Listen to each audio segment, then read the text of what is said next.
Jesus, que você não converse com ninguém. Esse é um momento muito solene na casa de Deus. Quero agradecer o pessoal que cantou. Eles devem ter se sentado, eu não percebi aonde foram se sentar. Que Deus abençoe cada um que faz parte do trabalho do Senhor aqui na casa de Deus. Agora é o momento de você pedir em nome de Jesus pelo Espírito Santo, o batismo do Espírito Santo. Ao pedir isso, você está pedindo a promessa de Deus sobre você. O Senhor Jesus disse que quando Ele fosse ao céu, Ele enviaria o Espírito Santo e que estaria conosco todos os dias através do Espírito Santo. Foi verdade ou não foi? E o maior poder que alguém pode receber nessa terra é o poder do Espírito Santo de Deus. Deus vai fazer a sua obra, grande obra em nosso meio. Por favor, em nome de Jesus, não converse agora. Se alguém estiver conversando com você, agora é o momento de parar. Você deve pedir que o Espírito Santo tome com você agora um momento especial, tome seu coração, que se a criança andar, se alguém menos focado, menos compromissado, começar a conversar, que você, por favor, mantenha o foco. São assuntos muito sérios, assuntos da verdade presente que precisamos evitar. Nesse momento, vamos falar com o nosso Deus.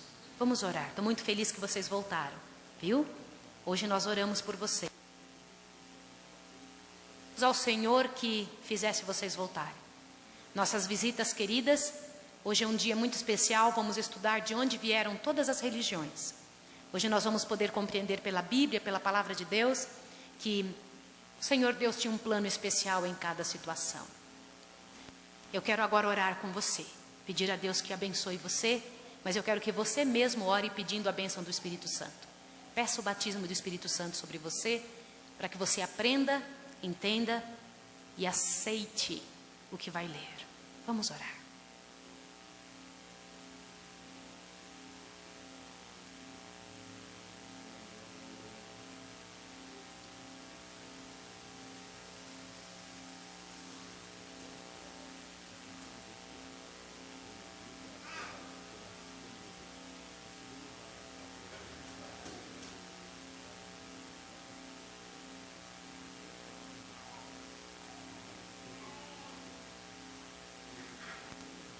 Misericordioso Deus e Pai, Santíssimo Senhor do Universo, nós queremos te pedir perdão, Senhor Deus, em nome de Jesus Cristo. Te pedimos que a graça, poder e os méritos de Jesus sejam colocados na frente do nosso nome agora. Pai, nós precisamos de Ti. Precisamos tanto, Senhor, e nem sabemos como pedir. Em nome de Jesus, envia sobre nós, batiza-nos com Teu Santo Espírito. Ensina-nos a obedecer. Ensina-nos a confiar nas Tuas misericórdias. Realiza a Tua obra em nós. Em nome de Jesus. Amém, Senhor. Amém. Quantas pessoas estão sem Bíblia essa noite? Pode levantar a mão, por favor? As pessoas sem Bíblia. Por favor, as pessoas podem me ajudar a distribuí-las. Permaneça com a sua mão levantada, para que você receba uma Bíblia emprestada. No finalzinho você deixa no banco, mas é para que você possa ler aqui. Sem conversar, por favor. Ainda continuando no mesmo espírito, mantenhamos o cuidado, mantenham as mãos levantadas, irmãos vão entregar Bíblias para vocês, para que cada um possa ler. Por favor, não perca o privilégio de ler a Bíblia agora. Não perca o privilégio de ler a Bíblia agora. Por favor.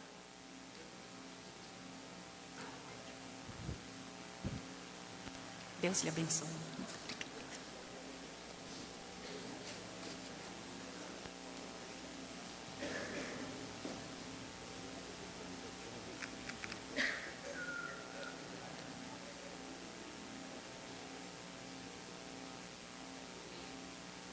Eu quero pedir algo também, meus irmãos, agora. Vocês estão sentados como família? A família de vocês está pertinho de vocês agora? Está? Eu penso que sim, né? A maior parte das famílias está junto. Nós temos aqui 50 cópias do que vamos falar hoje à noite. E eu gostaria que os mesmos irmãos me ajudassem a entregar por família.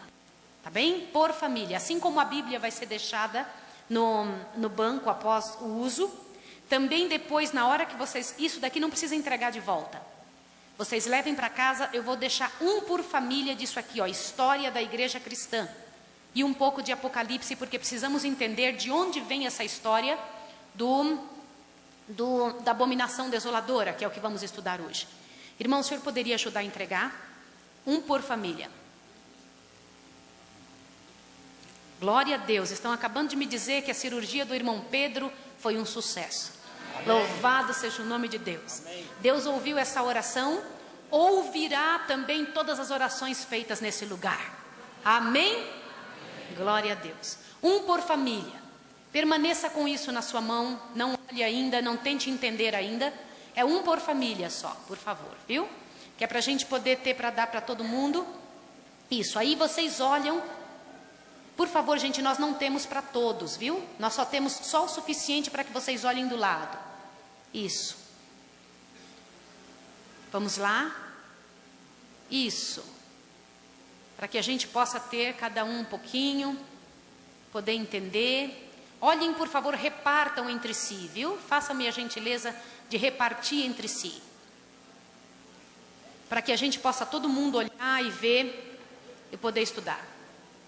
Queridos, vamos tentar não conversar. Vamos tentar não conversar. Crianças, ó, olha aqui para tia, ó. Psh, psh. Tá bom?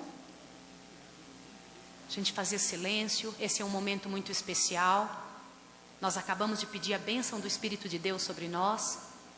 Tentem ler juntos, por favor, viu? Para que a gente possa ter condição de explicar o que é que vai acontecer aqui. Eu vou fazer esse mesmo quadro na lousa, com alguns detalhes a mais. E você vai poder seguir a sequência dessa ideia.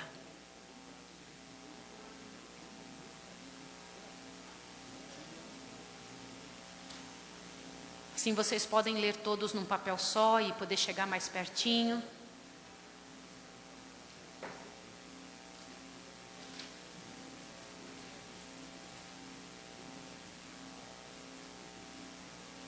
Depois vocês podem tirar xerox desse material.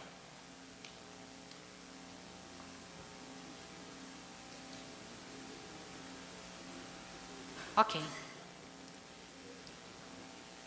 Agora olhe para cá, por favor. Mantenha seu olhar fixo aqui. Por sábado pela manhã nós pregamos sobre os sinais iminentes da volta do Senhor Jesus. E pela palavra de Deus ficou claro que nós estamos nos últimos dias da história da Terra. Amém? Amém?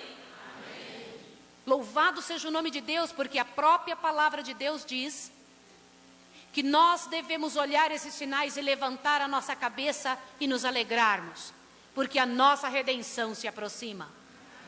Também estudamos no mesmo sábado como que foi o último sinal que Jesus deixou de que Ele estaria voltando. Não só a pregação do Evangelho, mas o sinal de como estaria sua igreja. A parábola das 10 virgens. Lembra-se disso? Lembra? A parábola das virgens mostra como a igreja de Deus estaria por ocasião da volta de Jesus. E infelizmente nós sabemos que a igreja, Jesus disse que ela estaria como? Não só Jesus, Paulo também disse que é hora de despertarmos do sono. E se é hora de despertar do sono é porque ele sabia que alguém estaria dormindo.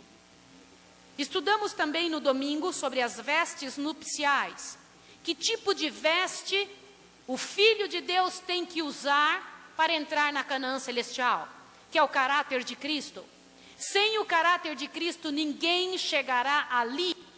As pessoas que pensam que o amor de Deus e a graça de Jesus é suficiente, ela está certa, mas sem as obras correspondentes, nós não estamos amando o sacrifício de Jesus. Porque Jesus não veio morrer para nós continuarmos em nossos pecados. A graça de Jesus não dá liberdade para ninguém continuar em pecado.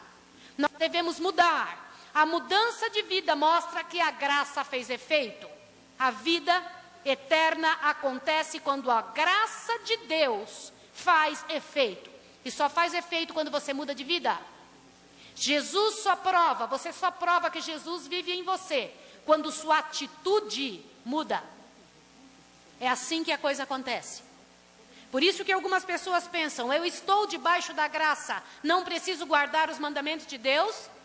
Está falando um dos maiores erros, uma das maiores falácias do Evangelho. O fato de ter Jesus é que prova que você deve guardar os mandamentos de Deus. Vou fazer uma pergunta para os meus irmãos, para esclarecer melhor esse assunto. Qual mulher aqui, por mais abnegada que seja, por mais amorosa que seja, por mais bondosa que seja, aceita casar-se e permanecer casada com um homem que diz o seguinte: querida, eu amo muito você, vou ser um bom trabalhador, vou cuidar dos nossos filhos, vou amparar você, vou deixar comida em casa, tudo direitinho, durante 6 dias. E num dia por semana eu vou namorar todas as mulheres que eu quiser. Qual mulher aceita? Eu queria ver uma mão levantando. Eu ainda não encontrei nenhuma que aceite isso. Ok, vou perguntar agora para os homens.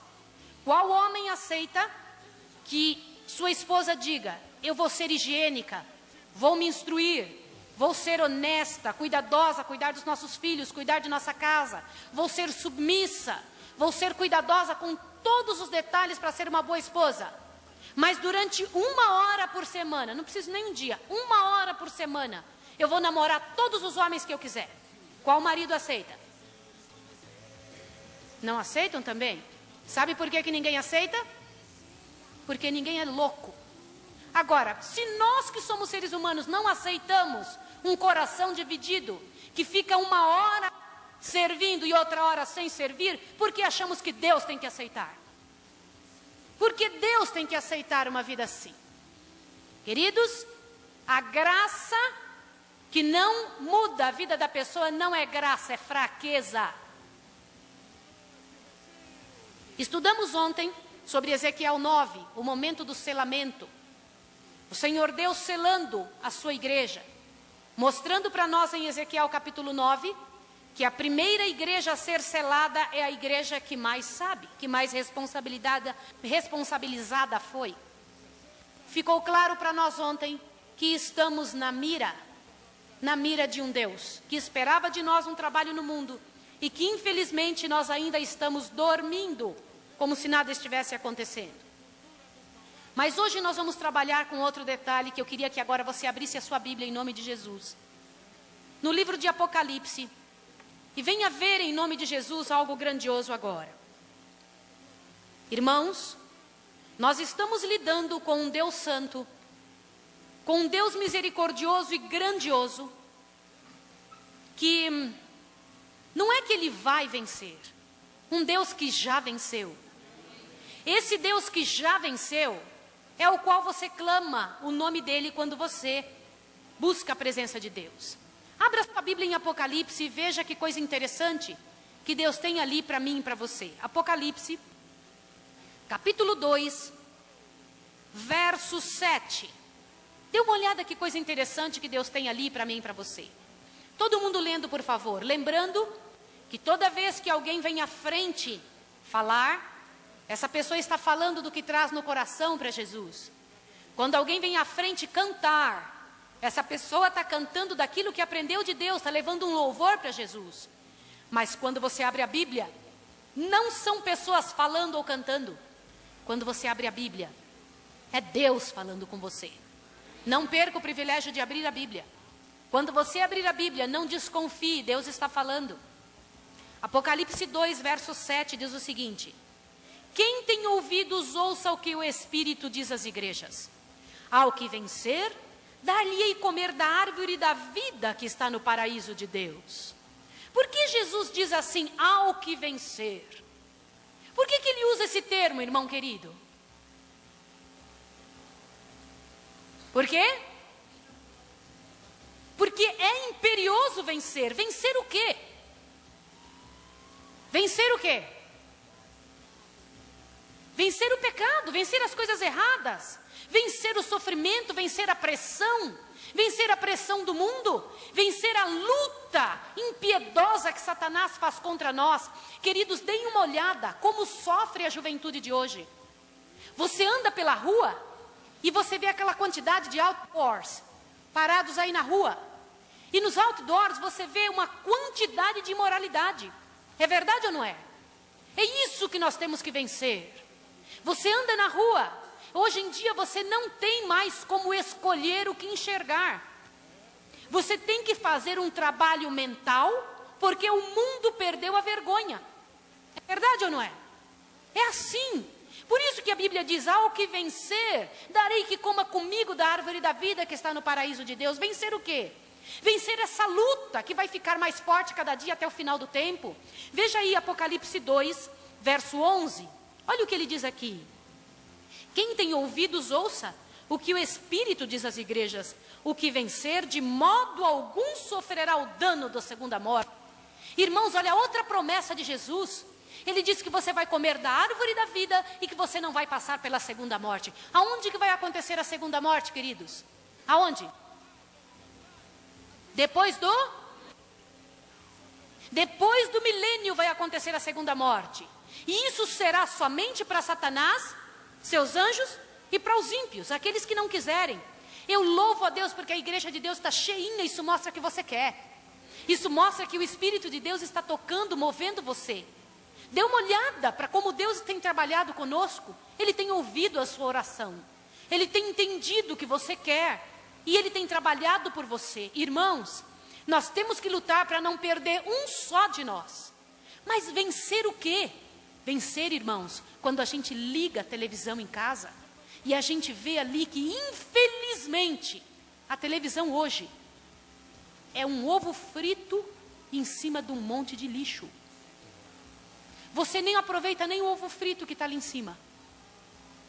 Você liga a televisão, você tenta encontrar alguma coisa de bom e você não encontra. Aí você fala assim: mas eu ligo a televisão para ver o jornal. Presta bem atenção o que é o jornal. Presta bem atenção, irmão querido.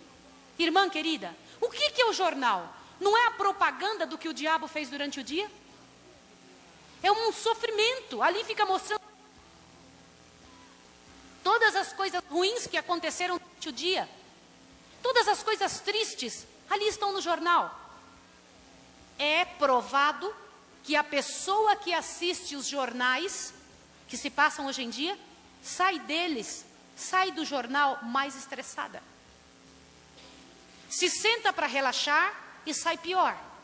Porque vê coisas muito duras. Por isso que a Bíblia fala ao que vencer. Vencer o quê? A influência que tem ali. Pode ser a pessoa mais adulta do mundo. Ela se influencia pela miséria que se vê ali. Querido, algum de vocês já pararam para ver quais são as histórias das novelas? Quais são as histórias das novelas?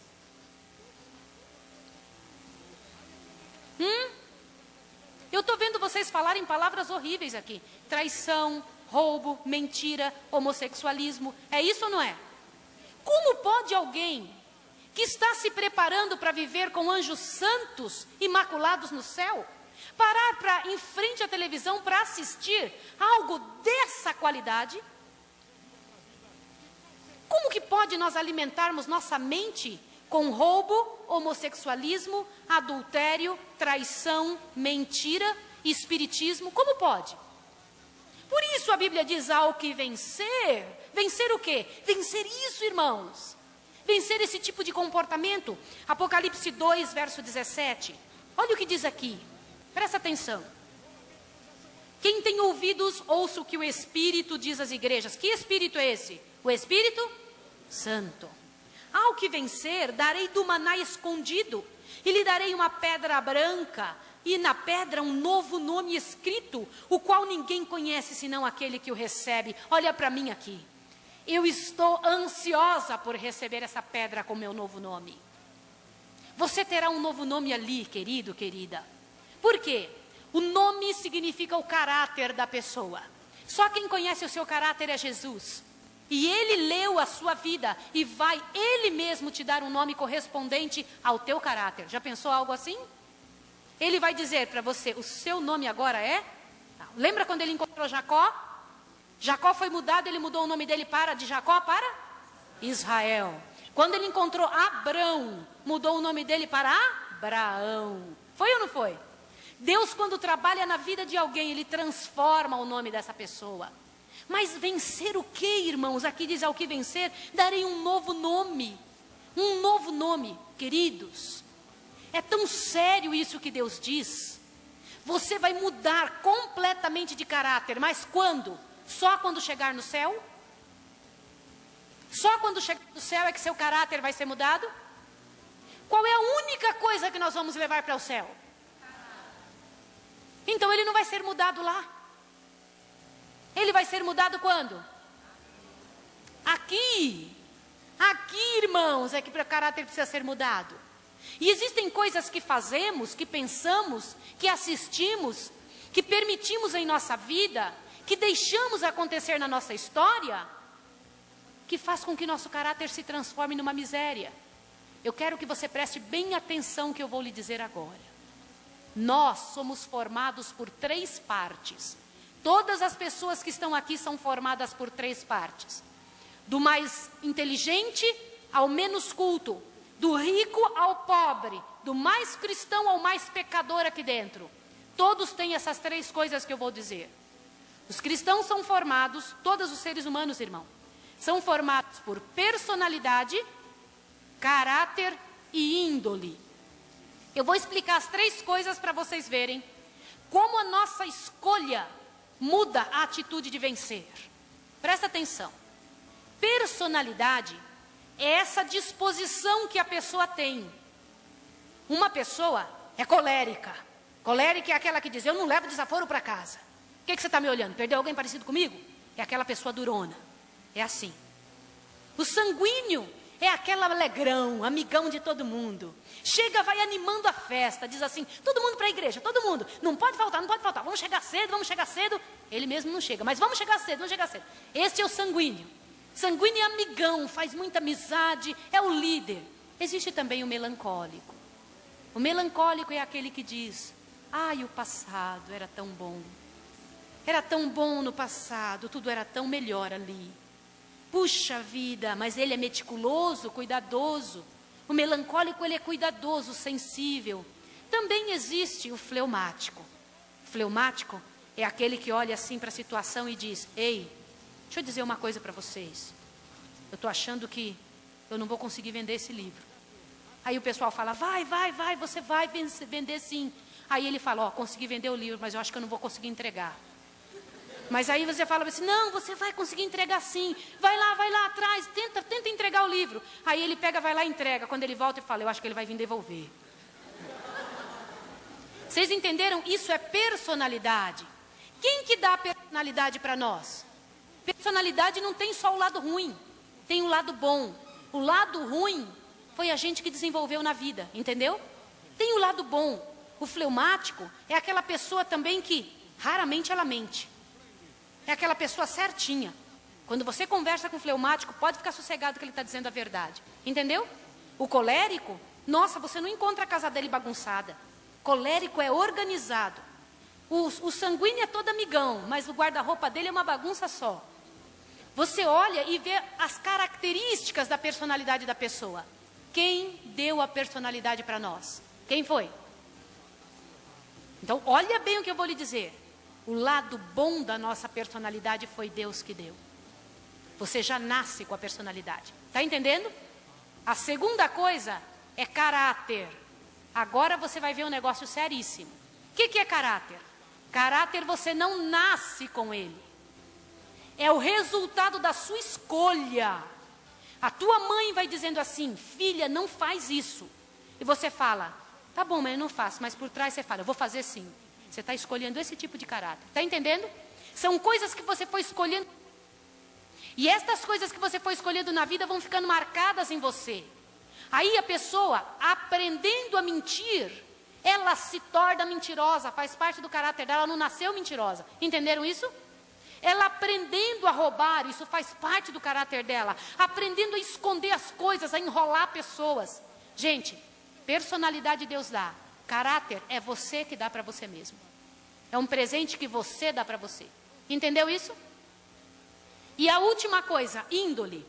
Agora eu queria que os jovens abrissem bem os ouvidos o que eu vou dizer.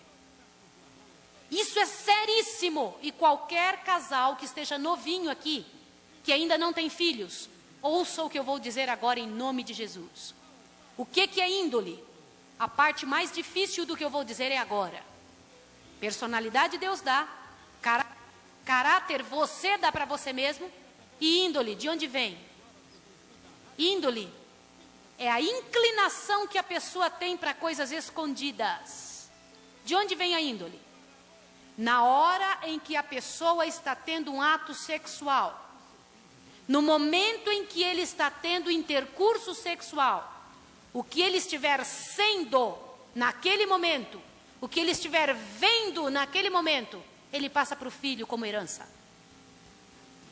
Por isso que os casais que mantêm relação sexual drogados, que mantêm relação sexual vendo filmes pornográficos, estão passando para os filhos exatamente esta índole.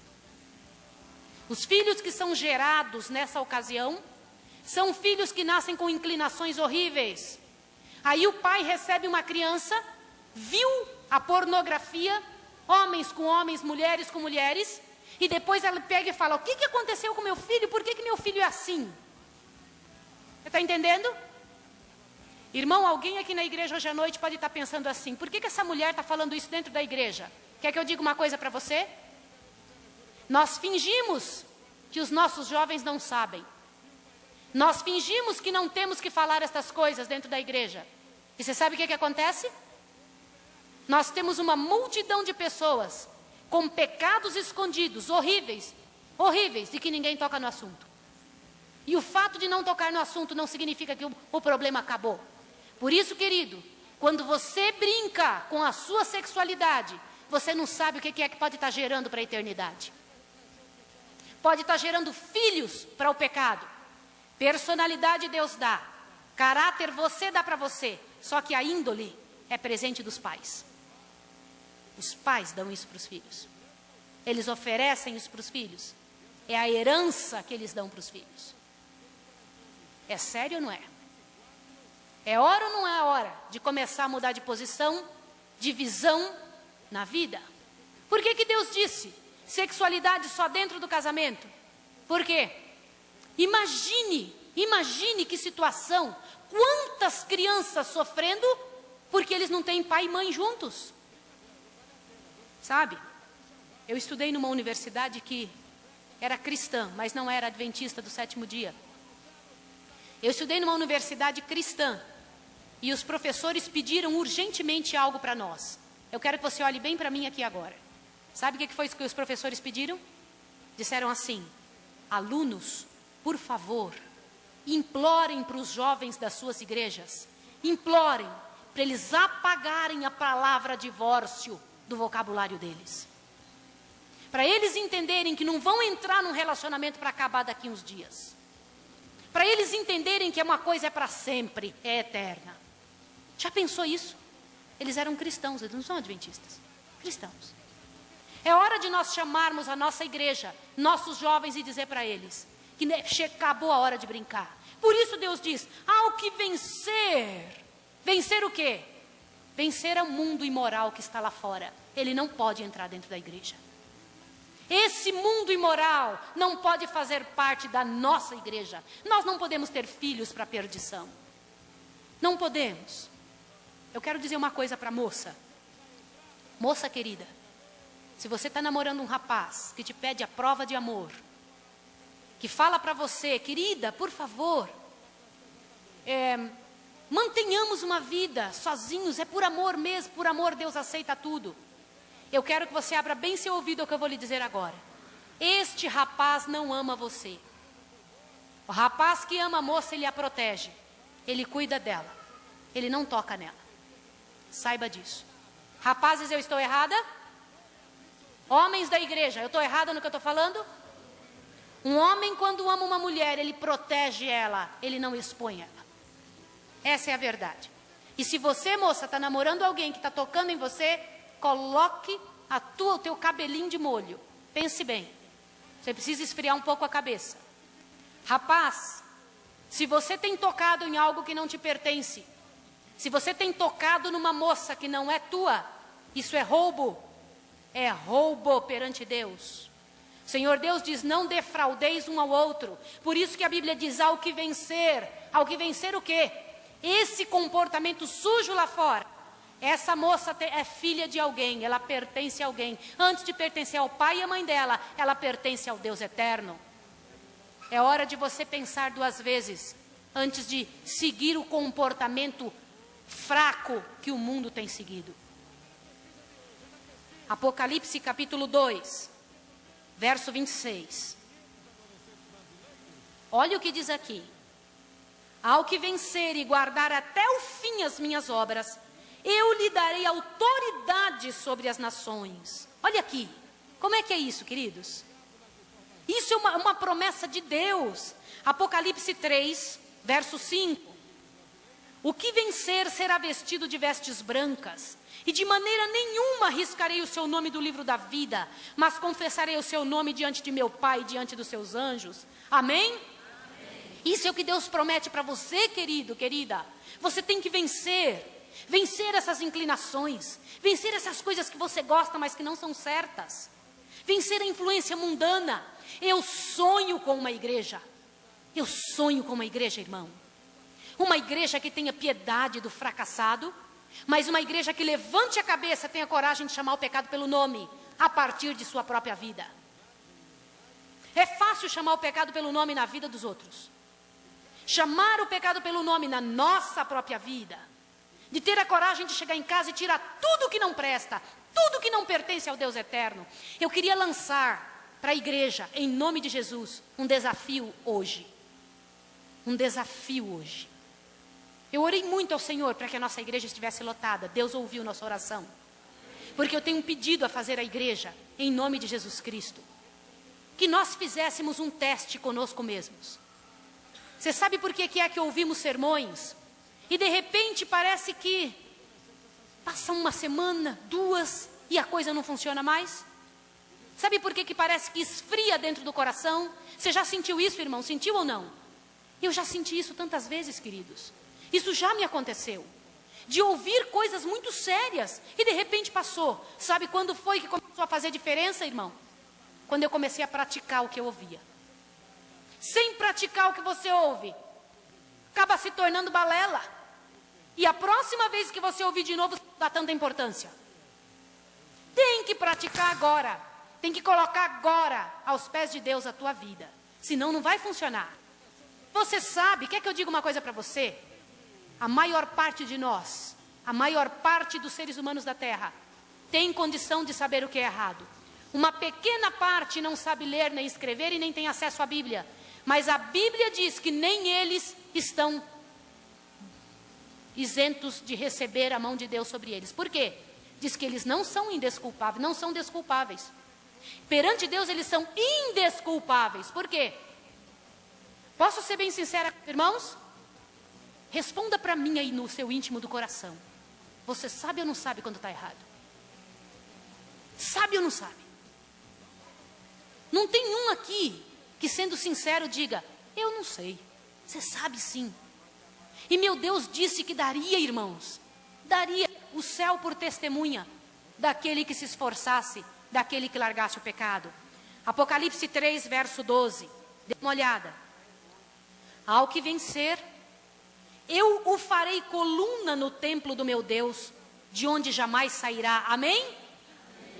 Escreverei sobre ele o nome do meu Deus. Escrever o nome de Deus sobre nós é colocar o caráter de Deus na gente.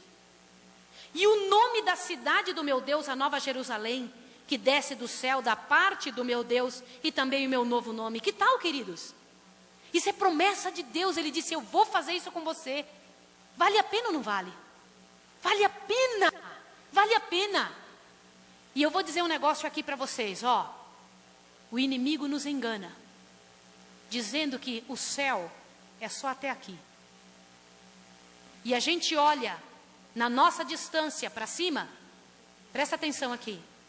A gente olha nessa distância e fica achando que o céu é até aí mesmo. O interessante é que ele está mentindo, gente. Existe muito mais, um infinito para cima, que você não experimenta porque não se entrega. Você não experimenta, nunca aprendeu a conhecer a Deus porque não se entregou. E a Bíblia diz lá em 1 João que quem conhece a Deus, o que acontece? Aquele que o conheceu não vive pecando. É verdade ou não? É isso que em 1 João diz, o mesmo escritor de Apocalipse. Apocalipse 3, verso 21. Agora veja isso aqui. Ao que vencer, dar-lhe-ei que assentar-se comigo no meu trono, assim como eu venci e me assentei com meu Pai no seu trono. Olha para mim aqui agora. Irmãos queridos, o que foi que Jesus venceu? O que foi que Jesus venceu? Por que ele diz, ao que vencer, dar-lhe-ei que sente comigo no meu trono, assim como eu venci e me assentei com meu Pai no seu trono? Ele nos coloca em pé de igualdade com ele ou não? Coloca ou não? Coloca a nossa experiência igual a dele ou não? Coloca. Irmãos, olhem bem aqui. Crer no Senhor Jesus é ter poder. Ter poder para não ficar caindo nos mesmos pecados. Sabia? E Deus dará esse poder para mim e para você. Irmãos, o que é que eu vou passar agora na lousa? Eu preciso que você compreenda bem para entender como é que se vence. Como é que funciona o plano de Deus nessa terra. Não existe só o lado ruim e o lado da ameaça. Existe a graça do Senhor em meio a tudo isso. Olhe bem isso aqui. Eu quero te pedir agora. Você faça mais uma oração mais uma vez. Fale com Deus mais uma vez agora.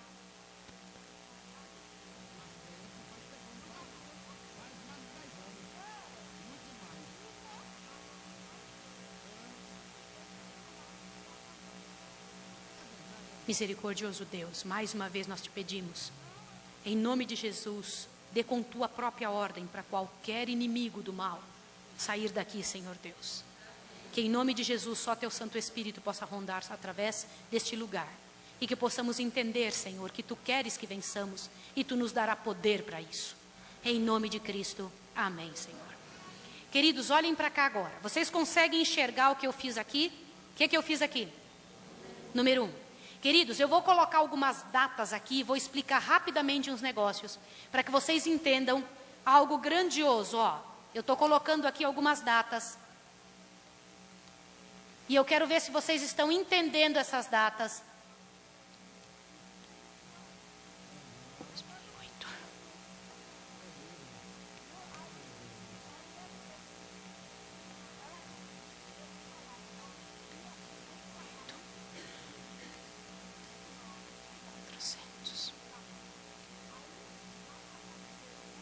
Estão entendendo isso aqui? Conseguem enxergar isso aqui bem direitinho? Não? Não conseguem? Quem que não consegue enxergar, levanta a mão, por favor. É só os que estão atrás. Então, irmãos, me ajudem aqui novamente, por favor. Nós vamos resolver o problema, tá, queridos? Agora, por favor, não converse. Obrigada, pastor. Vocês enxergaram agora? Ok, então prestem atenção no que eu vou dizer aqui agora. Queridos, isso aqui é muito sério. Aqui está a história do mundo antes de Jesus nascer. No ano 1, Adão, tá bem? O primeiro homem que apareceu na terra. Eu quero que você grave isso daqui para você entender alguma coisa aqui. Não escreva, você vai ter tudo isso na mão. Não escreva. Não precisa escrever, está tudo sendo gravado, você vai levar para casa. Não queria que você escrevesse, queria que você prestasse atenção agora.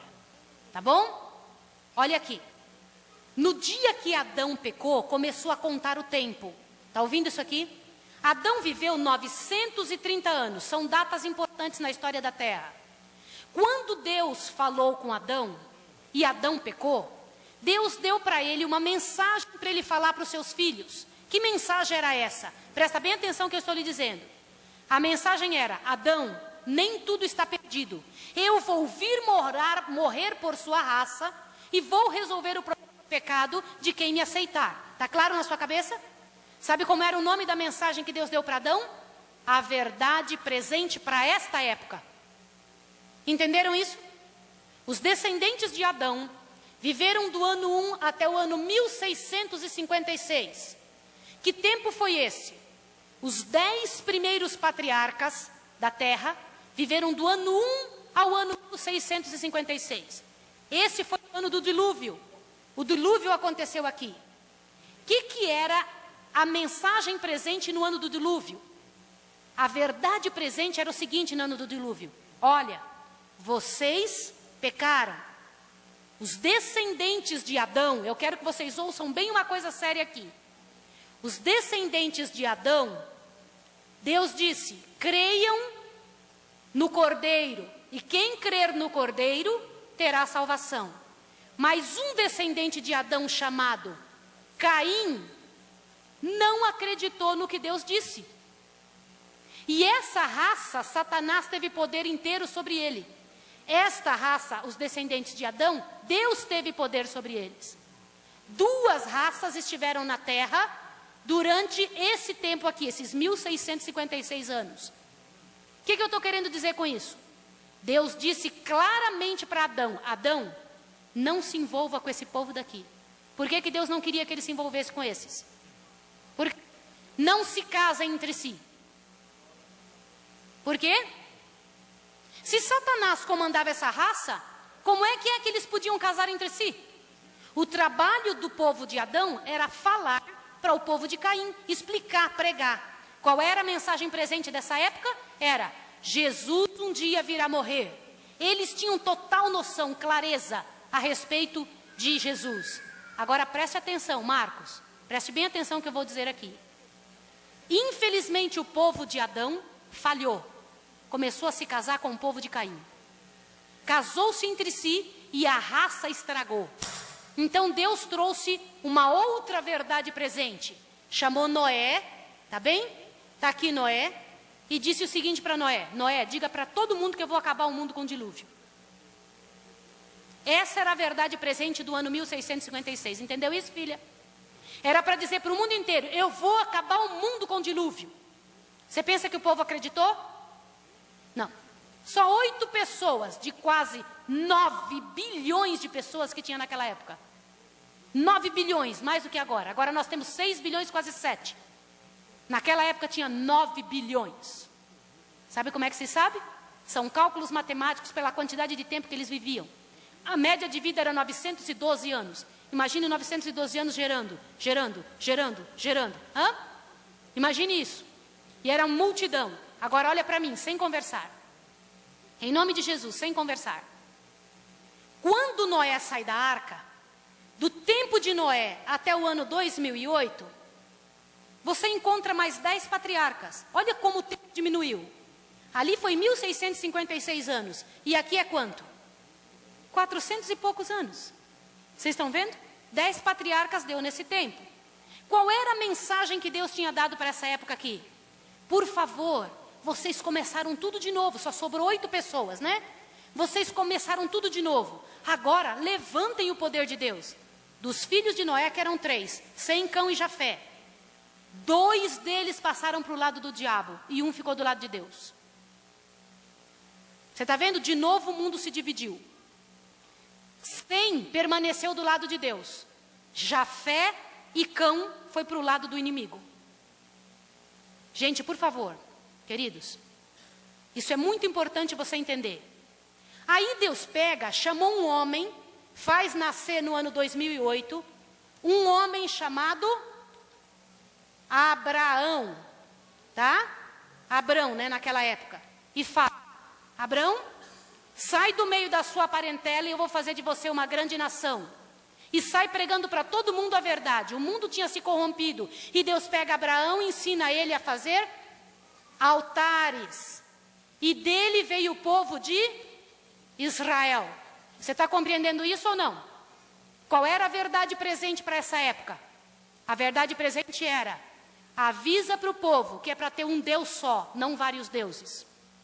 Olha bem para mim agora que você precisa entender uma coisa. Cão é o pai dos africanos. Que religião tem na África? Jafé é o pai dos asiáticos. Que religião tem lá junto com os japoneses, na Ásia? Você percebeu? Eles se afastaram de Deus. Os semitas, os descendentes de Sem, são os pais dos judeus. Entendeu? Então, um só ficou do lado de Deus e outras duas raças deixaram o Senhor. Está claro para vocês? Presta atenção. Desse povo de Israel, no ano 2400, Deus faz nascer alguém chamado Moisés. Por que eu estou mostrando isso aqui para vocês? Sabe por que eu estou mostrando? Uma das coisas que eu pergunto para a igreja é se eles sabem em que ano viveram os antepassados, como é que foi a história passada. A maior parte de nós não entende em que época Jesus viveu, em que época Noé viveu, em que época Moisés viveu. Para cada época, Deus mandou uma verdade presente para cada época. Uma verdade para o povo ver como é que era que fazia para se salvar. Está claro para você agora? Depois de Moisés, ali levanta o povo de Israel no mundo, grande povo de Israel. Se tornam poderosos, o maior povo da terra. Deus vive entre eles, veio e morou dentro do templo. Ali estava poderosa aquela gente. Quando eles estavam bem poderosos, eles viraram as costas para Deus e falaram: não queremos mais Deus. Sabe o que Jesus falou do povo de Israel? Disse assim, ó: Israel é uma égua gorda. Quando engordou, deu coices. E é isso mesmo. Você já percebeu que quando está tudo bom com a gente, o que a gente faz? Se esquece de Deus. Assim o povo de Israel fez. No ano 3008, nós vemos aqui, ó, Davi, Salomão, né? Os grandes reis de Israel, o povo de Israel reinando sobre o povo de Israel e Deus sendo esquecido. Agora, olhe bem o que eu vou lhe mostrar. Não passou muito desde que eles esqueceram Deus, eles se tornaram escravos de Nabucodonosor no ano 3400. Nabucodonosor. Por que eu estou falando sobre isso? Olha para mim aqui. Jesus nasceu depois de tudo isso aí, ó, depois de 4.000 anos que o mundo já tinha gente aqui fracassada. Agora conta comigo. Quanto tempo faz que Jesus já nasceu? Quem sabe? 2.000 anos. Mais 4.000 que já tinha passado. São quanto? É o tempo que o mundo existe ou não? É, né? Agora pega a sua folhinha na sua mão. Pode abaixar, irmão. Tudo isso que você viu ali na lousa, sem conversar, queridos. Olha para cá agora que eu vou mostrar uma coisa para vocês. Quantos não têm a folhinha? Ok, uma boa parte. Presta atenção agora o que eu vou explicar. Queridos, olha bem para mim agora, porque eu vou explicar algo. Aqueles que têm a folhinha vão entender um pouco melhor, mas os outros não vão ficar sem. Quando Jesus morreu na cruz do Calvário, ele deixou uma verdade. Presta atenção aqui para mim, por favor. Quando Jesus morreu na cruz do Calvário, ele deixou uma verdade para ser pregada ao mundo. Sabe que verdade foi essa? Ele deixou o seguinte: todo o povo de Israel havia modificado as leis de Deus. Eles tinham tanto medo de fazer o errado, porque sabiam que tinham se tornado escravos por fazer o errado, que agora, em cima das leis que Deus tinha deixado, eles inventaram outras. Por exemplo, quando Deus falou assim: olha, você não pode desonrar pai e mãe. Aí eles disseram: não podemos desonrar pai e mãe. Mas se a gente levar lá no templo uma oferta para dar para Deus, a gente pode deixar o pai e a mãe sem problema. Eles estavam comprando a lei, você entendeu? Eles estavam inventando uma lei dentro da lei de Deus. Na lei do sábado, por exemplo, Deus falou: não é para trabalhar no dia de sábado, nem você, nem seu filho, nem seu escravo, nem ninguém, e é para descansar e ir para a igreja. É isso ou não é? É isso que diz na Bíblia ou não é? É. Sabe o que os judeus inventaram? Se você andar tantos passos no dia de sábado, você está trabalhando. Se você levar um lencinho, você está carregando um peso. Então você tem que amarrar o lenço na roupa, porque se amarrar o lenço na roupa, você não vai estar trabalhando, ele faz parte da sua roupa, e você pode se enxugar. Você não pode cuspir no dia de sábado no chão, porque senão você está fertilizando a terra. Então não pode fertilizar a terra, então não cuspa no dia de sábado. Foi Deus que falou isso? Eles inventaram leis em cima do sábado, está entendendo? O que isso significa? que significa isso? Significa que na época que Jesus chegou aqui nessa terra, Jesus encontrou as leis dele envolvidas por um monte de lei que ele não tinha criado. Entendeu isso? E estas leis que ele não tinha criado, que os judeus tinham inventado, eram essas que ele dizia: estas eu não sigo. Quer ver isso na Bíblia? Abra sua Bíblia em Mateus. Rapidinho. Sem falar, por favor. Sem conversar. Sem conversar, por gentileza. Mateus capítulo 15.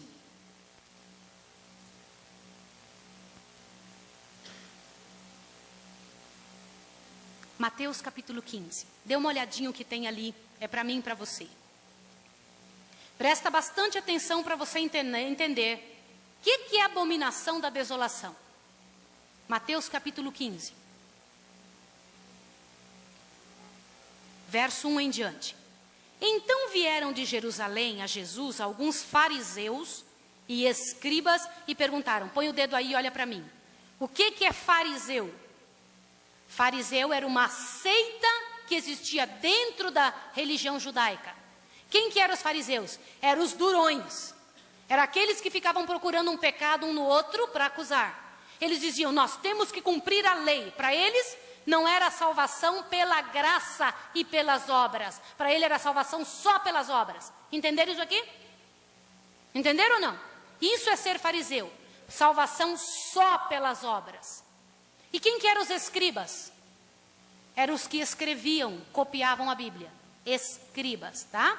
Continua, verso 2. Eles perguntaram para Jesus: por que quebram os seus discípulos a tradição dos anciãos? Olha para mim aqui agora. O que é a tradição dos anciãos, queridos? O que é? As coisas que os pais inventaram.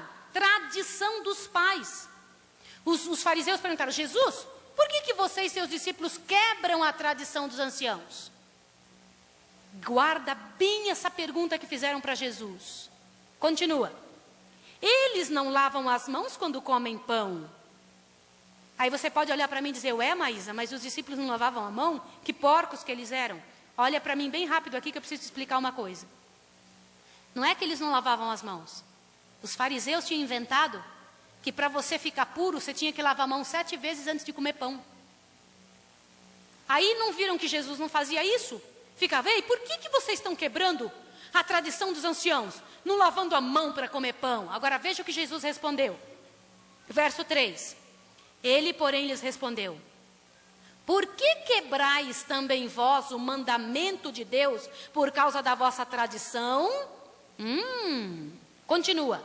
Pois Deus ordenou: honra teu pai e tua mãe, e quem maldisser a seu pai e a sua mãe, certamente será morto. Mas vós dizeis: quem disser a seu pai e a sua mãe, é oferta ao Senhor, o que podereis aproveitar de mim? Este não precisa honrar nem seu pai nem sua mãe. Assim invalidais pela vossa tradição o mandamento de Deus. Põe o dedo e olha para mim aqui. Põe o dedo aí na Bíblia e olha para mim. Os judeus tinham inventado que se você desse uma oferta no templo, você não precisava cuidar de sua mãe até o final da vida. Aí Jesus disse: vocês estão quebrando o mandamento de Deus pela sua tradição. Vocês estão mudando o mandamento de Deus por uma coisa que vocês inventaram. Está claro para vocês ou não? Continua para você ver mais uma coisa. Veja o verso 7. Hipócritas, bem profetizou Isaías a vosso respeito. Esse povo honra-me com seus lábios, mas o seu coração está longe de mim. Mas em vão me adoram, ensinando doutrinas que são preceitos de quem? Irmãos, olha bem o que eu vou dizer para você aqui agora. Deus não aceita ser adorado por algo que os homens inventaram. Está claro ou não? Se nós não fizermos do jeito que Jesus pediu, estamos seguindo o que o homem pediu. E Satanás é astuto em inventar uma religião para a gente pensar que está fazendo do jeito certo. Isso ele fez com os judeus no passado e conseguiu grande êxito. Será que ele conseguiu fazer isso agora? Será que ele conseguiu fazer isso com o povo? Eu preciso que você apague a lousa, que eu vou passar isso aqui na lousa rapidinho. Queridos, olha bem, me ajude, por favor. Arruma um jeito de apagar a lousa ali para mim, por favor. Será que Satanás conseguiu fazer isso com a igreja de Deus? Conseguiu ou não? Irmãos, olha para mim aqui agora, não presta atenção na lousa. Sim. Por favor, queridos. Quando Jesus morreu na cruz do Calvário, ele deixou aqui a religião pura que ele tinha explicado para Adão. Alguém tem dúvida? Você acha que a religião que Deus explicou para Adão é diferente da que ele tem hoje? Não. A religião que Deus explicou para Adão é a mesma que ele explicou para Noé? Sim ou não? A religião que ele explicou para Noé, para Adão, é a mesma que ele explicou para Moisés? Sim. A religião que ele explicou para Adão, Enoque, para Noé, Adão e Moisés, é a mesma que ele explicou para Davi? É ou não é? É ou não é, querido? Deus não pode mudar. A religião que Jesus explicou para Adão, Noé, Moisés, Davi e também para Daniel, é a mesma que ele explicou para os discípulos? Queridos, o que vocês vão entender aqui agora é um negócio seríssimo. Jesus nunca mudou. Quem mudou foram os homens. Jesus nunca mudou uma grama. Quem muda as coisas são os homens. E quem é que faz os homens mudarem? Com que interesse? Eles pensem que estão adorando a Deus, mas estão adorando quem? Ao inimigo. Agora presta atenção que você vai ver agora. Eu passei todo o mundo do passado, não é? Agora eu vou te mostrar como foi que a igreja de Jesus, a igreja do Senhor Jesus, se transformou. Por que que hoje a gente tem tanta religião no mundo? O que que aconteceu? Se Jesus veio e deixou uma só. O que que foi que houve? Senhores, levantem aqui para mim. Eu preciso dos irmãos aqui para levantar outra vez. Presta bem atenção. Vamos lá. Olha o que aconteceu aqui. Quando Jesus morreu na cruz do Calvário, eu vou colocar uma cruz aqui, ó.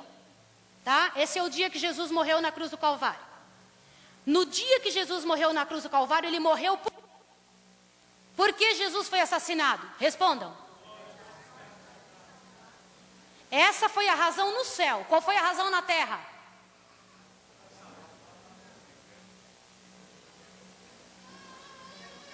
Olhem para mim, por favor. Jesus foi assassinado porque os judeus não aceitaram que ele pregasse a verdade. Jesus foi assassinado porque ele causava problema entre o povo, porque ele tinha coragem de falar a verdade, porque ele não aceitava o erro que o povo tinha inventado. Agora, para o céu, Jesus morreu pelo quê? Pelos nossos pecados. Você acha que quando o judeu matou Jesus, falou, estou te matando para você salvar dos nossos pecados? Não foi por isso. Foi ou não foi? Foi ou não foi? Então olha aqui para mim. Quando Jesus morreu na cruz do Calvário, ele deixou aqui 12 discípulos. Olha bem o que eu vou mostrar para você. Esses discípulos não tem mais giz branco. Vocês estão conseguindo ler aqui? Conseguem ler lá de trás, queridos?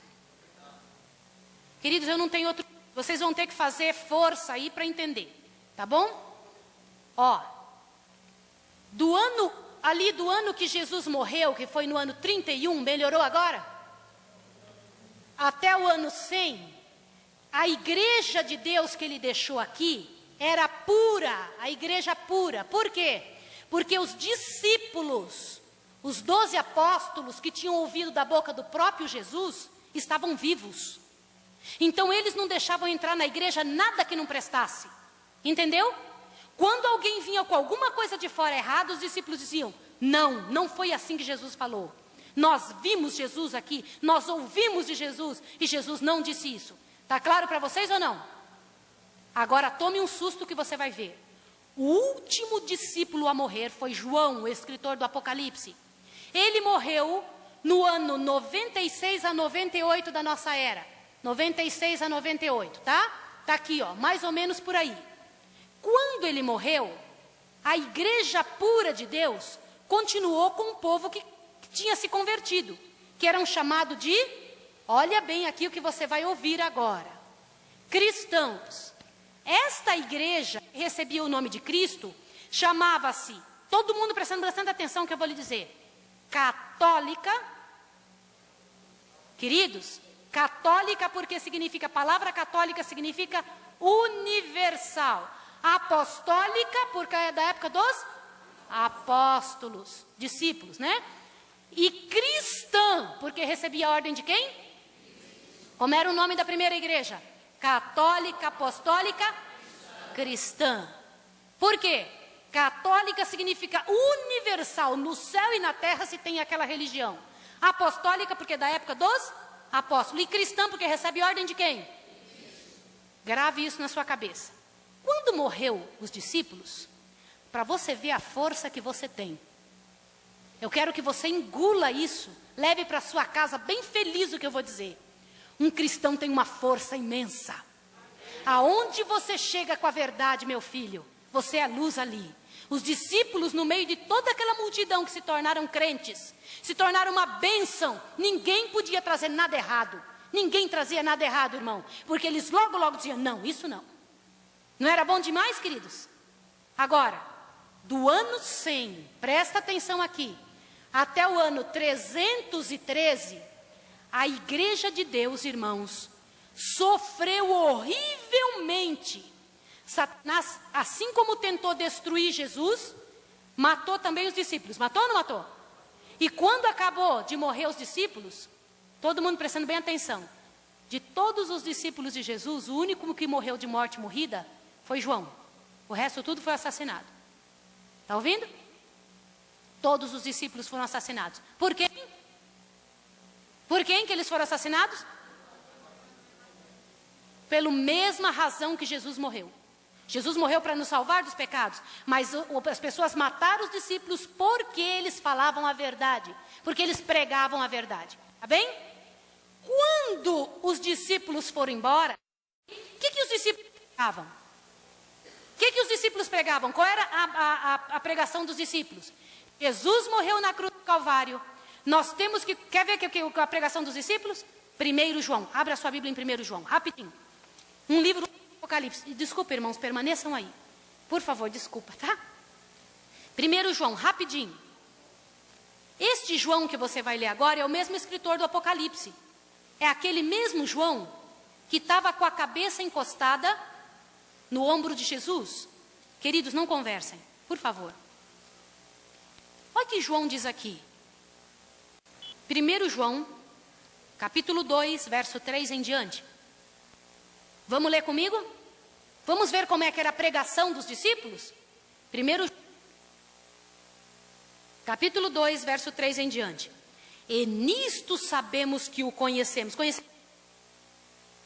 E nisto sabemos que o conhecemos. Se guardamos os seus... Aquele que diz, eu o conheço, não guarda o seu... Desculpa, gente, eu preciso que alguém ajude minha amiga a achar. Vou te ajudar. Eu vou lá. Vamos lá, minha querida. Vamos juntas aqui. Esse aqui, primeira epístola de João, capítulo 2, verso 3 em diante. Ó, daqui em diante, tá, boneca? Isso é muito importante você saber. Isso vai te libertar, tá? Vamos lá. Queridos, agora de novo aqui, sem conversar, meus queridos. Meus irmãos queridos. Nós estamos numa parte muito importante do nosso estudo. Eu preciso da sua oração. Nossa igreja tem que estar orando muito agora. Por favor, em nome de Jesus, não converse. Vocês me ajudam? Me ajudem. Tá? Eu sei que está todo mundo entrando em comunhão com Deus eterno agora. Porque nós vamos entender o que é que o Senhor dos Exércitos pediu para os discípulos pregarem. Lê aí em 1 João, verso 2, capítulo 3 em diante. Diz assim. E nisto, eu vou te ajudar, vou ler com você. Não tem nada, eu te ajudo. E nisto sabemos que o conhecemos, se guardamos os seus mandamentos. Aquele que diz, eu o conheço e não guarda os seus mandamentos, é mentiroso e nele não está a verdade. Continua. Mas qualquer que guarda a sua palavra, o amor de Deus nele tem se verdadeiramente aperfeiçoado. E nisso conhecemos que estamos nele. Aquele que diz que está nele também deve andar como ele. Agora tome um susto mais esse seguinte verso. Veja o verso 7. Amados, veja o verso 7. Capítulo 2, verso 7. Vamos lá. Diz assim.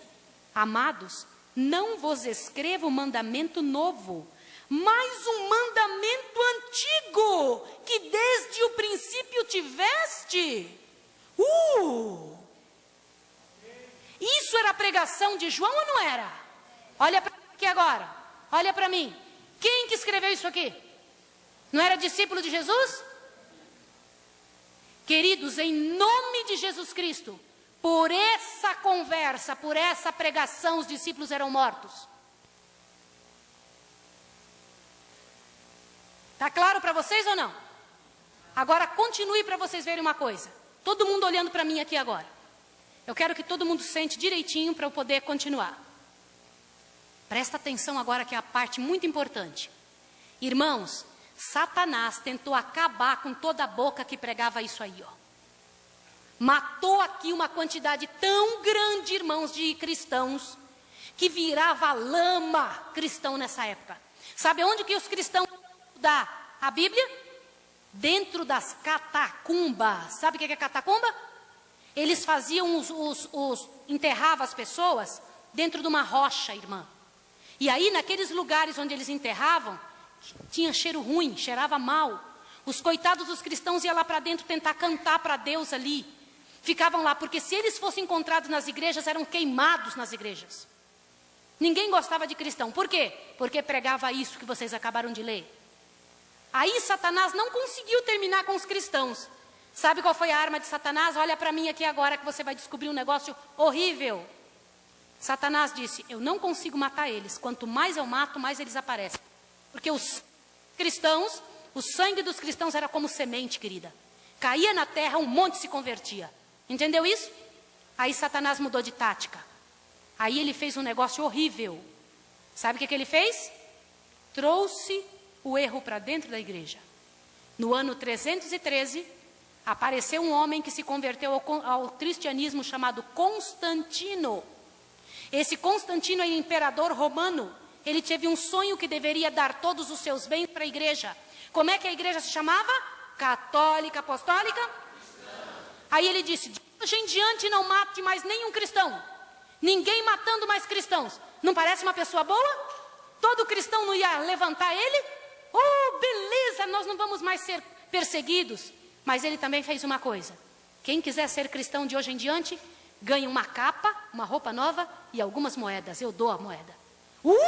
Que beleza, esse homem é bom demais. Acabou a perseguição. Aí o que aconteceu? Gente, eu preciso que vocês prestem atenção agora.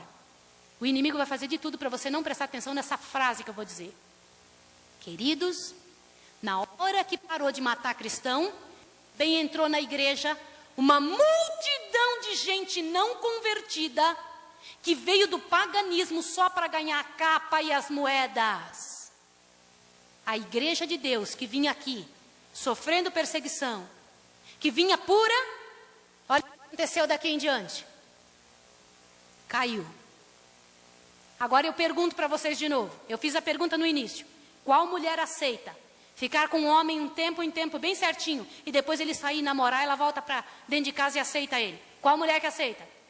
Qual homem aceita que viver com uma mulher que diz, eu te amo, mas me deixa sair um momento para eu namorar quem eu quiser? Eu perguntei, ninguém aceitou, foi ou não foi? Deus aceita uma igreja caída? Aceita ou não? A igreja de Deus era pura. A igreja de Deus começou a ficar impura. Por quê? Abre seu ouvido agora. No ano 300, batizou a primeira criancinha. Até o ano 300 não se batizava nenhuma criança na igreja de Deus. Por quê? A Bíblia ensina que quem deve batizar deve ser educado, ensinado e tornado discípulo. Tem que batizar gente adulta. Satanás começou a trazer heresia para dentro da igreja, coisa que só os pagãos faziam. No ano 300, depois de Cristo, batizou a primeira criancinha na igreja do Senhor. Era da vontade de Deus isso? Quem foi que trouxe esse costume? As pessoas de fora. No ano 310, começou-se a rezar pelos mortos. Até então ninguém rezava pelos mortos, queridos. Sabia? Quem foi que inventou essa história de rezar pelos mortos? Os pagãos, o povo de fora. A igreja de Deus não tem isso. O que a igreja de Deus ensina? Que quando os mortos, quando eles morrem, eles vão para onde? Para o sono. Ninguém vai para o céu e nem para o inferno quando morre. Isso é bíblico. Quem inventou isso que precisava rezar pelos mortos? Os pagãos. No ano 320 começou a acender vela para os mortos. Porque os pagãos trouxeram para a igreja a ideia que os mortos iam para um lugar escuro. E nesse lugar escuro aonde eles iam, tinha que acender uma vela para iluminar o caminho deles. Quer que eu diga uma coisa para você, querido, querida? Olha para mim aqui. Muitas vezes nós fazemos as coisas sem saber por quê. Porque nosso pai fez, nosso avô fez, nosso bisavô fez, e nós não perguntamos por quê. Tem a data na história quando começou isso. Biblicamente isso não existe. Essas coisas entraram para dentro da igreja de Deus. Olha, no ano 321, aqui vem uma bomba para todo irmão que está nos visitando hoje. No ano 321, Constantino promulgou o dia de domingo como dia de guarda. Eu provo para qualquer pessoa, pela história e pela Bíblia, que do ano de Jesus, que Jesus morreu, até o ano 321, a igreja de Deus guardava o sábado. Começou-se a guardar o domingo por ordem humana. Foi Constantino que mandou guardar o domingo. Outra heresia que entrou na igreja. No ano 421, a igreja deu o título a Maria de Mãe de Deus. Até então, a igreja não a chamava de Mãe de Deus. No ano 538, vem uma coisa impressionante agora para você saber. A igreja que estava sendo perseguida aqui, queridos, ela começou a cair aqui, por quê? Começou a entrar uma série de coisas que Jesus não ensinou. Aí a igreja começou a receber dinheiro de fora para levantar seus templos de novo. Quem que estava dando dinheiro para a igreja? Roma. Constantino era romano. Começou a dar dinheiro, e o Roma começou a dar dinheiro para a igreja. Tem uma coisa importantíssima para você saber. Presta bem atenção.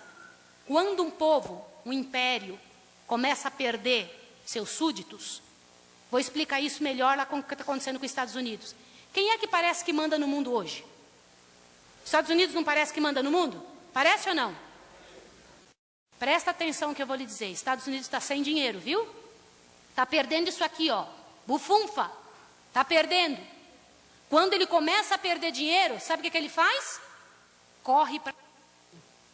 Os Estados Unidos está correndo para a religião. Por quê? O que o dinheiro não consegue, a religião consegue. Por quê? Porque mexe com a cabeça das pessoas.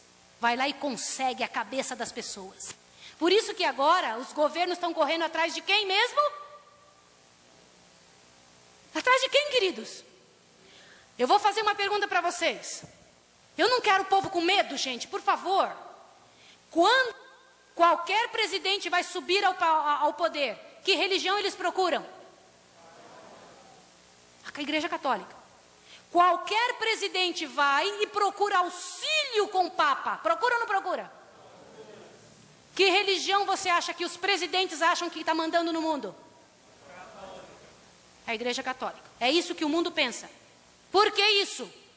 Porque a religião procurada por todos os presidentes, por todos os líderes religiosos, desde esta época. Você vai entender agora. Roma mandava no mundo nessa época, ó. Roma. Presta atenção, não conversa não. Quando Roma começou a dar dinheiro para a Igreja de Deus, a igreja no ano 538 aceitou mudar a ordem de quem ela recebia poder. Deixou de ser católica, apostólica, cristã, para ser católica, apostólica? Entendeu aqui? E aí ela recebia a ordem agora de quem? Agora você vai entender de onde vieram as igrejas cristãs de hoje. A Igreja Católica ficou do ano 538, mandando no mundo, até o ano 1517. Presta atenção aqui que você vai ver uma coisa importantíssima. Do ano 538, quando ela mudou de nome, para o ano 1517, mandava no mundo inteiro essa religião, em todos os lugares. Por quê? Porque era a igreja da maior nação da terra. A maior nação da terra era Roma, não era Estados Unidos. Entendeu isso? Agora você vai pasmo com uma coisa. Você pensa que nessa época se estudava esse livro? Você acha que se estudava esse livro nessa época? O que eu estou dizendo aqui não é algo que eu estou inventando. Pega qualquer livro de história, história eclesiástica. Eu peço para você, em nome de Jesus, e hoje procurar isso. Vai amanhã numa biblioteca, entra na internet e vê se eu estou mentindo. Tudo isso que eu estou te dizendo é história pura. Estão entendendo isso aqui? Você pensa que se estudava esse livro? Não, esse livro foi caçado. Não se podia ler. Pessoas simples como você e eu não líamos Bíblia. Não podia. Sabe quem eram as únicas pessoas que liam a Bíblia? Queridos, por favor. Estou vendo alguém conversando. Sabe quem eram as únicas pessoas que liam a Bíblia? O clero, alguns do clero. Quem era o clero?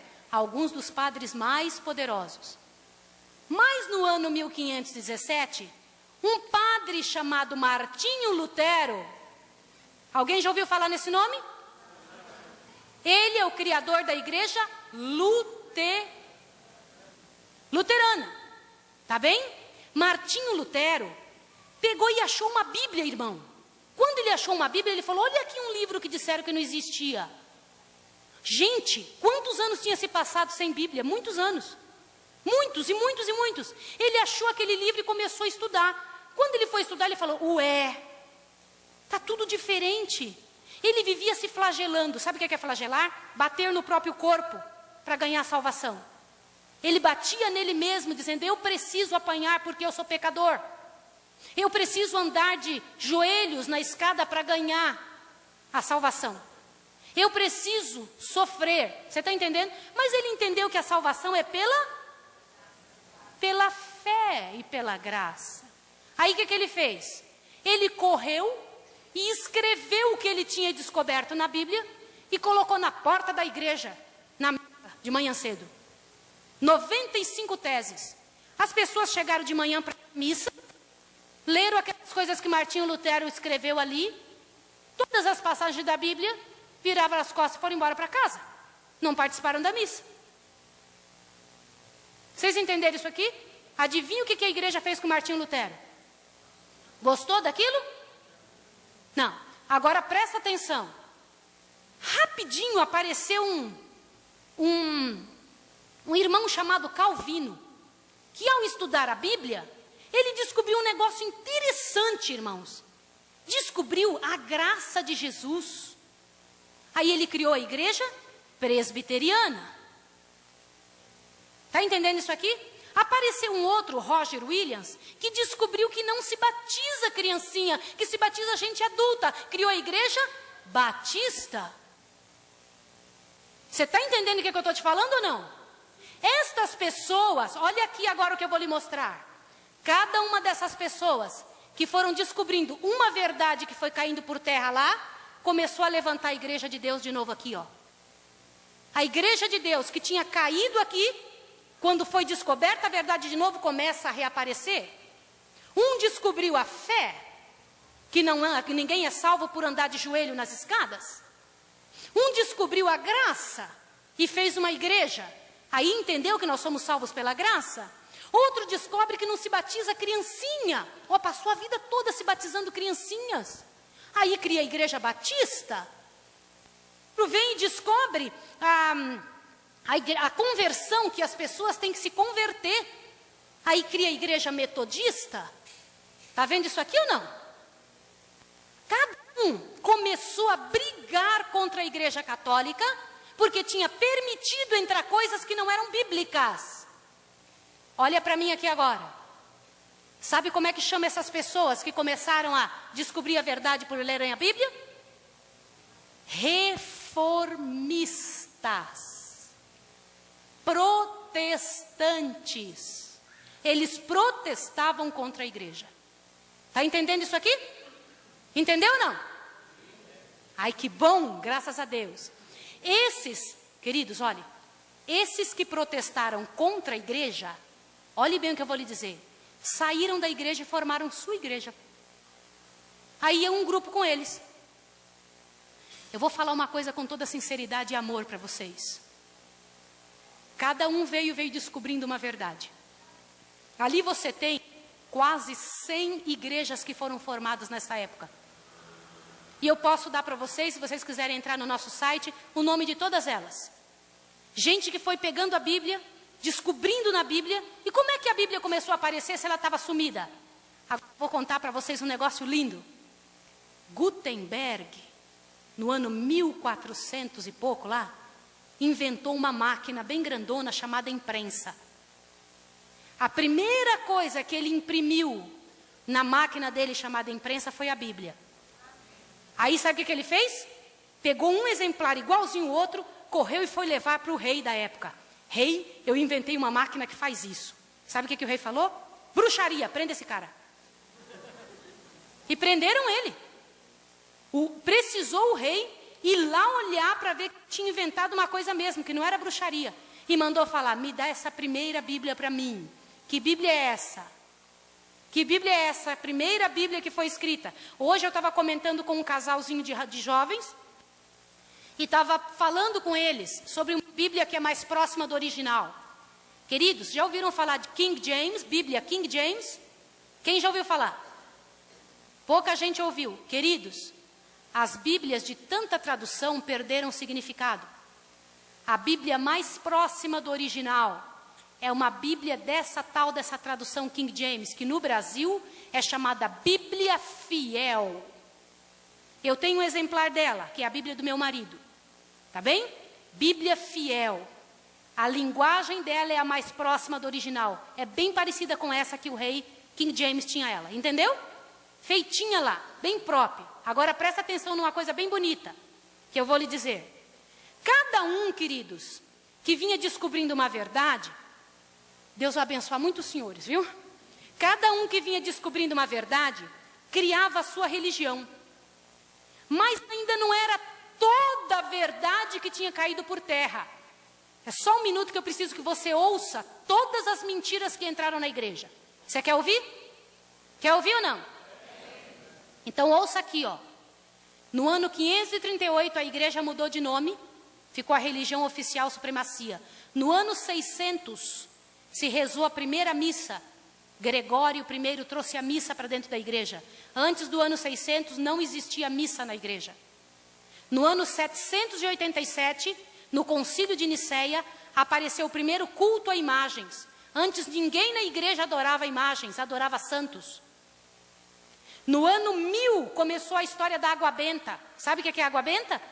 Aquela que chega, tem uma aguinha na porta, água benta. Só no ano 1000 começou a aparecer isso. No ano 1090 criaram um rosário. Sabe o rosário? Sabe ou não sabe? Na época de Jesus não tinha isso. Nenhuma dessas coisas que eu estou falando para vocês. No ano 1123, o celibato com Calixto II. Sabe o que é celibato? Até essa época, os padres se casavam.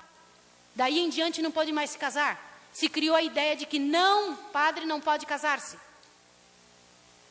Do ano 1190, começou-se a vender indulgências. O que é vender indulgências? Olha para mim aqui agora. Ó. Queridos, não fale. Vender indulgências é alguém ir na sua casa e dizer assim para você. Você é o pai dela? É? Então eu vou explicar por você. Parabéns, que a gente gosta muito dela, viu? Eu estou muito feliz que você veio aqui. Foi ela que te trouxe? Deus te abençoe, viu? O coração dos filhos pelos pais, diz a Bíblia, né? Queridos, sabe o que é venda de indulgência? É alguém chegar na sua casa e dizer, você gosta muito dessa menina? Você fala, gosto, amo muito.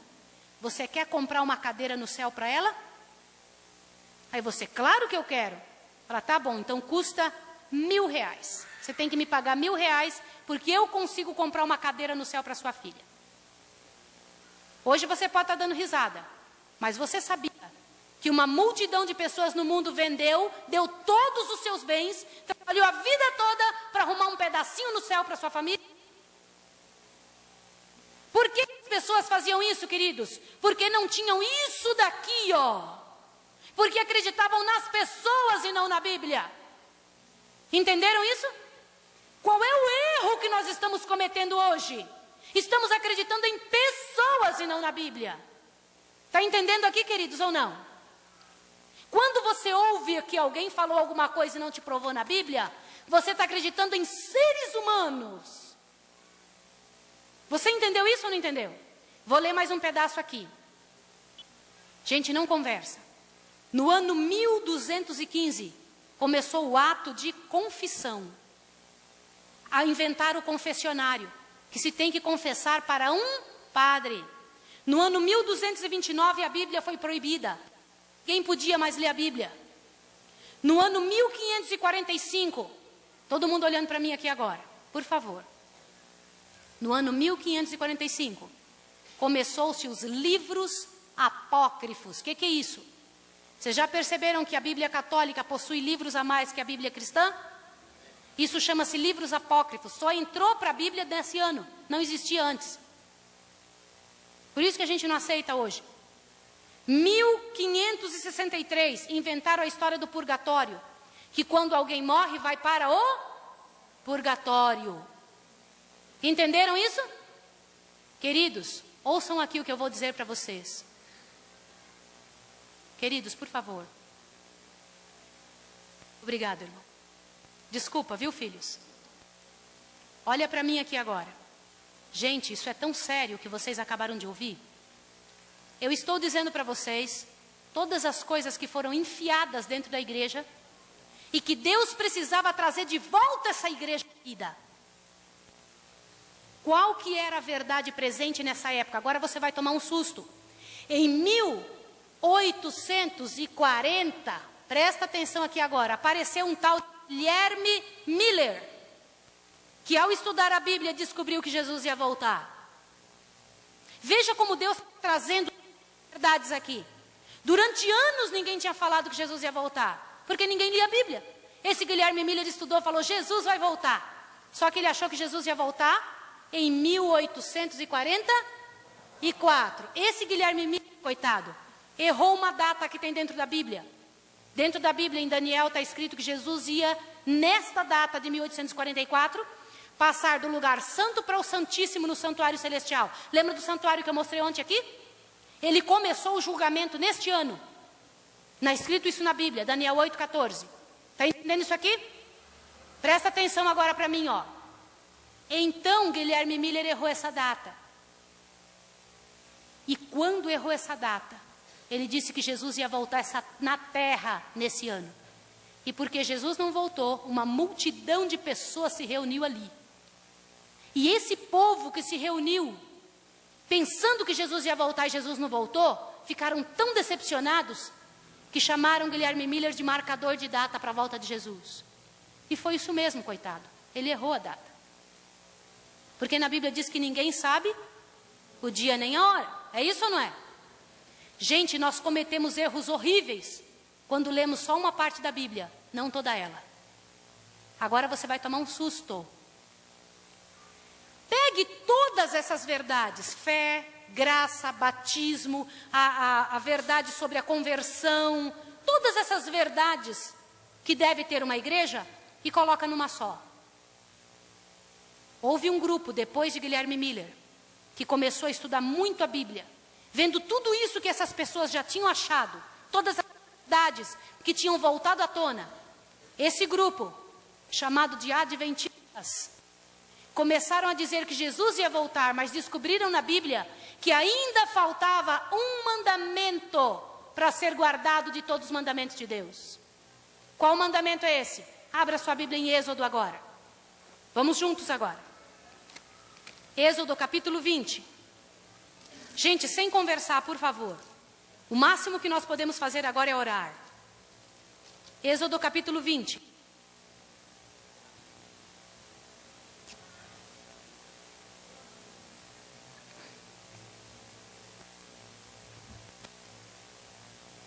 Obrigada, irmã, por ajudá-las, viu? Gente, Êxodo capítulo 20. Eu quero comentar uma coisa agora com vocês. Ó, vamos comentar uma coisa juntos agora. Queridos, é tão sério o que eu vou dizer para vocês agora, tão sério, que eu quero que vocês compreendam a seriedade do que nós estamos estudando aqui hoje à noite. Nós estamos estudando que uma abominação uma abominação imensa entrou dentro da igreja de Deus, de um tamanho desse aqui, ó. E a maior parte das pessoas hoje nunca tinham ouvido falar disso aqui. Tinha ouvido falar ou não? Quantos aqui já tinham ouvido falar disso? Levanta a mão. Quantos ouviram pela primeira vez hoje? Levanta a mão aqui. Seja sincero, outros nunca tinham ouvido falar nada, né? Estão mortos, né? Levanta a mão quem nunca tinha ouvido falar. Levanta a mão, por favor. Você sabe o que significa isso? Sabe o que significa isso? A verdade do Senhor tem sido escondida. A verdade de Deus tem sido escondida. Escondida do povo. E tem sido colocada diante do povo. Uma verdade que não existe. Uma coisa que não é. E as pessoas estão seguindo algo que Deus nunca falou. Vamos ver qual é o mandamento que João disse que tinha sido desde o princípio? Êxodo 20, verso 1 em diante. Então falou Deus todas estas palavras. Eu sou o Senhor teu Deus que te tirei da terra do Egito, da casa da servidão. Não terás outros deuses diante de mim. É o primeiro mandamento, é ou não é? Segundo mandamento. Não farás para ti imagem de escultura, nem semelhança alguma do que é em cima no céu, nem embaixo na terra. Não as adorarás e nem lhes darás culto, pois eu sou o Senhor teu Deus, sou o Deus zeloso, que visito a maldade dos pais nos filhos, até a 3ª e 4ª geração daqueles que me odeiam. Mas faço misericórdia até 1000 gerações daqueles que me amam e guardam os meus mandamentos. Olha para mim um pouquinho. O primeiro mandamento diz para a gente não ter outro Deus além do Deus eterno. É isso ou não? Então Deus do céu não é Buda, não é Maomé, não é Shiva, não é nada disso. Quem é o Deus eterno? É o Criador, é ou não é? Como é que diz o segundo mandamento? Não ter outro Deus além do Deus. Não pode adorar imagens. É isso ou não? Nós podemos nos ajoelhar em frente de uma imagem? É pecado ou não é? Terceiro mandamento agora. Verso 7, terceiro mandamento. Não tomarás o nome do Senhor teu Deus em vão, pois o Senhor não terá por inocente o que tomar o seu nome em vão. O que significa isso? A pessoa falando o nome de Deus por qualquer coisa. Presta bem atenção que eu vou te explicar agora. As pessoas do passado, quando iam escrever a Bíblia, quando elas iam falar assim, então falou Deus, todas essas palavras, elas pegavam uma pena e escreviam assim, então falou. Quando chegava na palavra Deus, eles pegavam uma pena diferente. Escrevia Deus, guardava aquela pena e pegava a anterior. Todas essas palavras. Em respeito ao nome de Deus. Hoje nós ouvimos o nome de Deus em piada, em programa humorístico, e nós mesmos passamos o dia falando como? Ai meu Deus. Sabe outra coisa errada, queridos? Sabe qual é? Você fala assim, Ave Maria. Fala ou não fala? O que é isso, Ave Maria? Salve Maria. Glórias a Maria. É ou não é? Você percebe que você fala coisa sem perceber? Quarto mandamento agora. O mandamento está no verso 8, diz, lembra-te, leiam comigo, lembra-te do dia do sábado para o santificar. 6 dias trabalharás e farás toda a tua obra, mas o 7º dia é o sábado do Senhor teu Deus.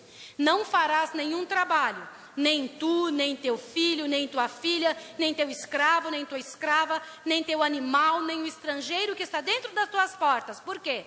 Porque em 6 dias fez o Senhor o céu, a terra e o mar, e tudo o que neles há. Mas no 7º dia descansou de toda a obra que fizera. Por isso abençoou o Senhor o dia de sábado e o santificou. Qual é?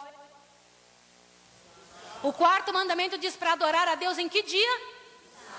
Quem foi que inventou que é para adorar a Deus no domingo?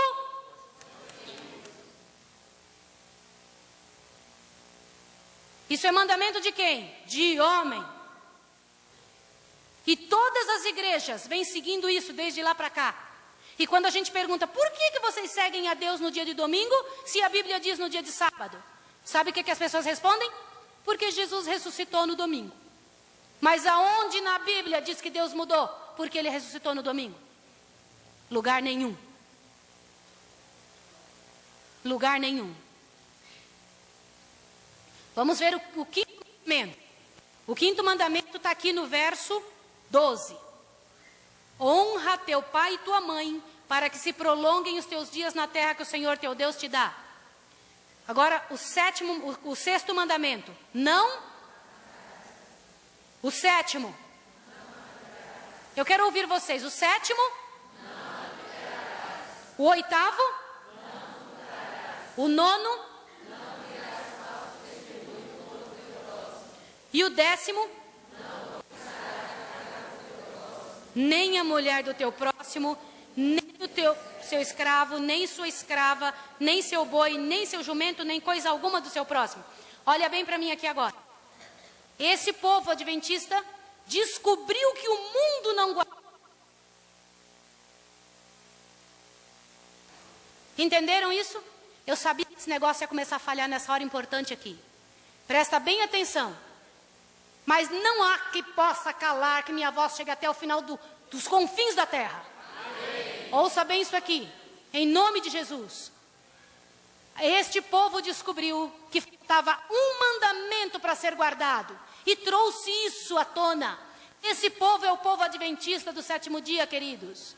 Por isso que guardamos o sábado, porque não há um só dia que não é para ser guardado. Agora prestem atenção. O que é abominação desoladora? Queridos, presta atenção, que coisa séria.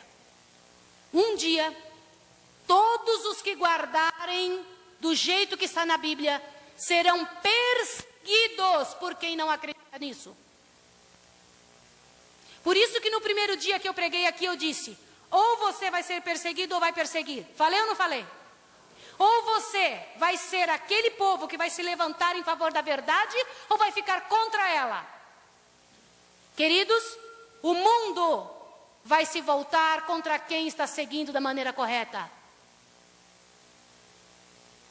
O mundo vai se voltar, vai brigar, vai tentar matar do mesmo jeito. Você vai dizer, mas Maísa, o povo hoje está tão civilizado, não mata mais. Ah, não, mataram o Filho de Deus. Como que não vai matar a mim? Se fizeram isso a vara verde, o que farão a seca?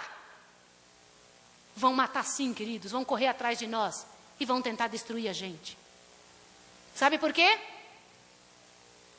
Agora abra bem seu ouvido. Se eu tiver algo que falar para você muito sério, e se tiver algo que você não vai esquecer, é isso agora.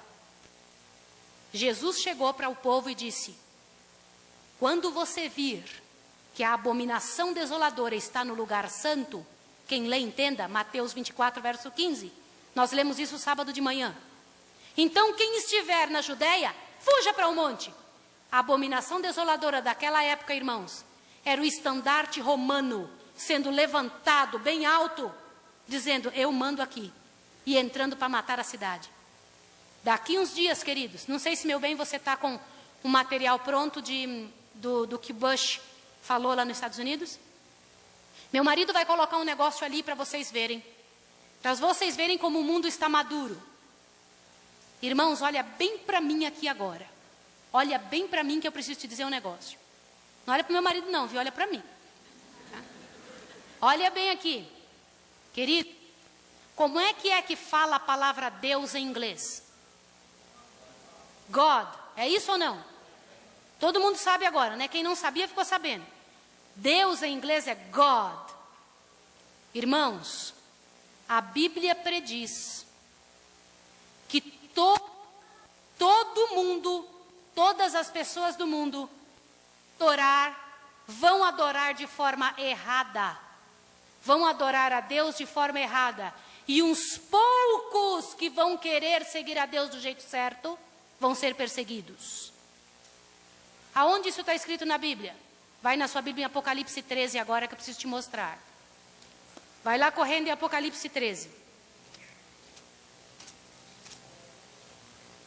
Nós vamos acabar em 10 minutinhos. Nós vamos orar. Daqui a 10 minutos vamos orar. Irmãos, me ajudem a orar, os senhores. Me ajudem a buscar a Deus agora. Não conversem. Apocalipse 13. Apocalipse 13, por favor.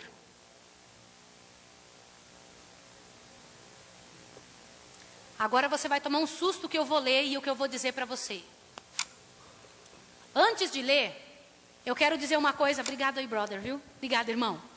Isso aqui que eu mostrei para vocês, todo esse material, vocês podem encontrar em qualquer livro de história. Qualquer livro de história, até as datas. Eu gravei isso porque eu sei que um dia vão me levar perante os tribunais, vão querer fazer eu provar. E eu tenho que provar. E eu quero que você grave também. Você vai ter que provar isso. De 1840 para cá, irmãos, nós estamos no ano 2009. Olha bem o que eu vou lhe dizer. De lá para cá, esse povo adventista tem pregado, dizendo para o mundo inteiro, gente, voltem para a maneira como Jesus ensinou lá no início. Voltem a servir do jeito que Jesus ensinou no início. Nossas igrejas cristãs que subiram aqui, falta entender esse detalhe, que os mandamentos de Deus são 10, não são 9. Está na hora de entender esta verdade. Está na hora de entender aonde estão os mortos de verdade. Precisamos compreender isso. E a pedra de toque que vai dividir o mundo é essa questão do sábado. Porque já existe uma lei dominical, olhe bem o que eu vou dizer, igualzinha que Constantino fez aqui, ó. Já existe uma lei dominical hoje no mundo, esperando só um momento para ela ser colocada em vigor. E todas as pessoas vão ser obrigadas a guardar o domingo. Como é que se fala domingo em inglês? Sunday. O que significa Sunday? Dia do sol. Você sabe por que Sunday é dia do sol? Porque era nesse dia que se adorava o sol. E adorar o sol é uma das grandes abominações. Queridos, na hora que os romanos obrigarem o mundo a guardar o dia de domingo, terá sido imposta nova abominação desoladora no mundo. Leia isso aqui agora, Apocalipse 13, verso 15.